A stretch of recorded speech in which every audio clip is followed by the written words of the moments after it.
Hello everyone, welcome to my YouTube channel. Today I'm going to give you 5 tips on how to get started with writing poetry. But before I begin, a disclaimer, which is that every individual is different, everybody has a different style, a different personality. So what works for one might not necessarily work for the other person. The tips that I'm going to share with you are based on my own experiences as a poet, on my own poetic journey towards becoming a published poet. And as I said, these might not work in a similar fashion for everyone, but still I hope that each and every one of you who is an aspiring poet, a budding poet, will get something out of these very basic tips. So without much ado, let's begin. And I'm just going to outline 5 very basic tips on how to get started with writing poetry. So beginning with the tips, number 1, write. Yes, that might sound very basic and cliched, but that's actually true. The only way you can start writing poetry is by writing it, by beginning to write. Whatever thoughts, experiences come down to your head, just jot them down. Just make it a habit to write something, whether it has rhyme or not, whether it has some form or structure you think which is akin to a poem or not. It doesn't matter at this stage. Do not get bogged down by the criticisms of other people. Do not even think about what other people think of your poem. All this doesn't matter at this stage. What really matters is that you inculcate a habit of writing down whatever you think is poetry. Technique, rhythm, structure, sophistication in language, all of this will eventually take care of itself. All of this you will eventually figure out down the road of your poetic journey. But at this stage, what is most important is just to write. Because remember, spontaneity is the key word in poetry. Spontaneity is the buzzword. Wherever you reach in your poetic journey later on, in the beginning, it all depends on how spontaneous you are when you're beginning to write poetry, when you're beginning to do any form of creative writing. So just let go of any preconceived notions that exist in your head, any barriers, and just begin to write. And as I said, please do not think about whether it's good poetry, whether it's bad poetry. Do not even consider the feedback of other people unless and until it's a positive encouragement. Do not get bogged down by any negative criticism. Just start it writing. Number 2, reading. So once you have gotten into the habit of writing whatever you think is poetry, then the next step is reading. Now again, here you don't have to go into a methodical fashion, drawing out a reading list or reading poetry specifically. You can read anything that you lay your hands on. You can read anything that stimulates your creativity, your imagination, and gets you going. It can be newspapers, periodicals, science fiction, detective fiction, children's literature, even Harry Potter. Anything that gets you going, anything that intellectually stimulates you and opens up your worldview, it opens up your intuition, anything is good to read. Because remember, poetry is an intuitive art. Poetry doesn't work in that kind of a straightforward fashion that you read a couple of poetry books, you diligently go through that reading list, and then magically you imbibe all the essence of good poetry and you become a great poet overnight.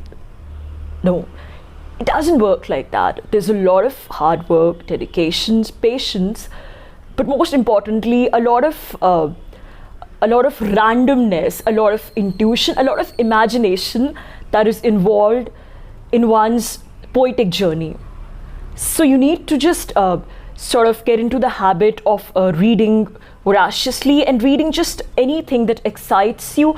And what reading would most importantly do is that it would open up your intuitive energies. It would enable you to process your own thoughts, your experiences, and it would enable you to imaginatively connect these with happenings outside your consciousness, be it social, cultural, or political happenings around the world, and then sort of imaginatively rehash all of this in the form of a poem.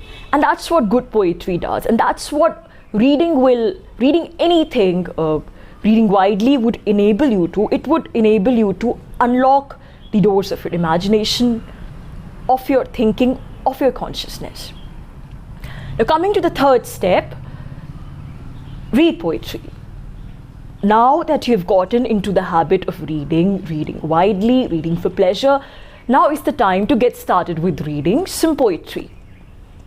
And here also you do not have to follow a methodical approach that, like a school textbook, draw out a list of famous poets and read them. Nothing like that. Even if you cannot afford to buy poetry books, that's cool. The internet, the web, is your best resource for reading poetry. And since you're at the beginning of your poetic journey, here I'm assuming that you know nothing, absolutely nothing about the world's famous poets, the world's greatest poets, poetry genres, development of modern poetry, etc. You know nothing about anything. All you know is that you're sure about the fact that you want to write poetry and you want to sort of enrich your poetic journey gradually. So the internet is your best resource, as I said, and all you got to do is Google simple phrases like best world poets, best poets across the world, best poetry across the world, best English poetry, and you would then gain access to, you would come across a plethora of websites that list that have the greatest of poetry from across the world, all genres, from the masters to modernists, all kinds of contemporary poets, all kinds of poetry basically. And as I said, at this stage you do not have to get bogged down by the technicalities of it, by trying to figure out the history of poetry. You don't have to feel compelled to pursue poetry academically at this stage. It has to be an organic process. So number 4 is experience life. Now this might sound very odd and strange. You would think, what has experience life got to do with writing poetry? But trust me, it has a lot to do with the art of writing poetry and your poetic journey. If you read the biographies of famous poets, of world's greatest poets, then you would see that all of them have led quite unconventional, quite out-of-the-box lives. They've traveled widely, met random people, they have sort of orchestrated, they have pioneered interesting approaches, interesting socio-cultural movements. Basically, they have led very unconventional, very out-of-the-box lives. So the idea is to let yourself go, even if it's once in a while, even if you are a fairly methodical person. The idea is to not live by the book all the time.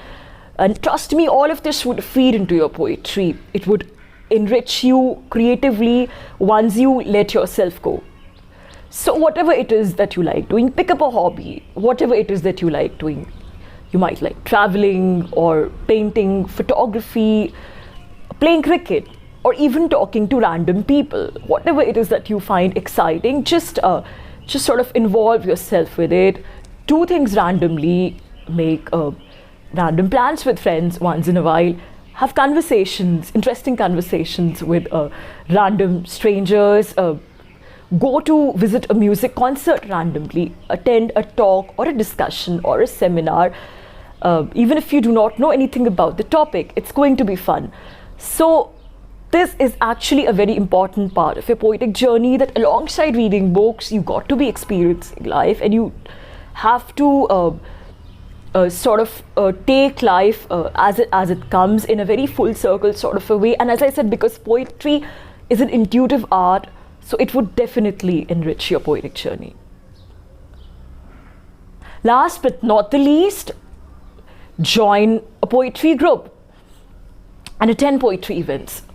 Now, of course, right now with the coronavirus situation across the world, it's not really possible for you to join a poetry group offline or attend poetry events offline, but you can still join a number of poetry groups online on forums like Facebook. You can post your own poetry, you can take feedback from other poets, you can interact with other poets, you can look at what various poets have posted on Instagram.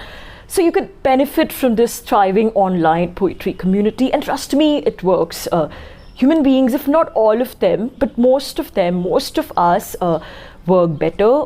We are more accountable towards whatever we are doing, and we feel sort of compelled to keep a track of our progress in whatever we are doing if we are involved in a group, if we do it in a group. So the whole sort of act of joining groups online would definitely enrich your poetry, as it would make you excited about writing poetry, about developing your art further, and the interaction with other people, other like-minded people, is an added stimulant. And of course, when the coronavirus situation eases, when the coronavirus thing goes away, or at least when the vaccination comes out, then you can take your poetry groups and poetry events offline. You can join a local poetry group. You can form your own poetry group, and you can all decide to meet in a local cafe or outdoors, anywhere. And you can, besides talking about poetry, you can have general conversations about life, its trials and tribulations, your motivations, art, culture, literature, anything that gets you going, and anything that lets you break ice with other members of your poetry group. Give yourself and the others a task every week, whether it's a poetry game or pursuing a particular reading list or a poetic exercise, writing down poetry, whatever it is. Give each other a task every week. Make it a point to meet at least once every week, and then make sure that you follow up the task whenever you meet the next time. And yeah, so just join a local poetry group and spread the good vibes, be it offline or online. So these are the basic 5 tips on your journey to getting started with writing poetry, and I hope they do help you in some form or the other at this stage. As I said, it's a very long and complex process, and these are just very few basic beginners tips what work for me, and hopefully they would work for you in some way or the other. Thank you so much for listening, and this